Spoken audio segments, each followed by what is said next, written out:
Meski pariwisata Bali dalam posisi zona aman, Kaprodi S1 Destinasi Pariwisata UNUD I Gusti Agung Oke Mahagangga berpendapat pemetaan pariwisata perlu dilakukan. Jika produk dan atraksi pariwisata tidak dipetakan dengan baik, ada kekhawatiran wisatawan menjadi jenuh.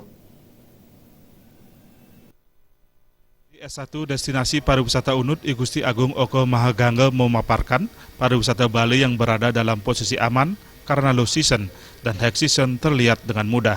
Meski demikian, zona aman ini perlu disikapi dengan tetap mempertahankan keunggulan pariwisata Bali, sehingga tidak melenceng dari konsep pariwisata budaya. Saat ini pemerintah pusat melalui Kementerian Pariwisata tengah gencar melakukan penekanan pada pemasaran. Namun Mahagangga berpendapat harus ada strategi untuk mempertahankan Bali yang memiliki keunikan tersendiri dibandingkan destinasi pariwisata lain di luar Bali. Hal ini harus dipetakan dengan baik. Membuat suatu pemetaan yang baik di bidang destinasi pariwisata. Maksud saya itu adalah produk dan atraksinya harus dikembangkan. Karena saya takutnya kita ada kekhawatiran juga wisatawan bisa menjadi bosan. Meskipun kita tahu bahwa budaya adalah beda dari budaya yang lain di dunia, tapi kita harus melihat apakah kita akan semakin banyak membuat variasi-variasi. Banyak sekali atraksi atau produk sebenarnya atau potensi pariwisata sebenarnya yang belum dikembangkan.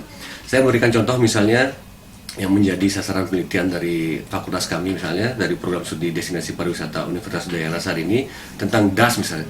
DAS, daerah aliran sungai di Pekerisan di Gianyar, itu banyak sekali tinggalan-tinggalan budaya di sana. Tapi pengembangannya belum maksimal.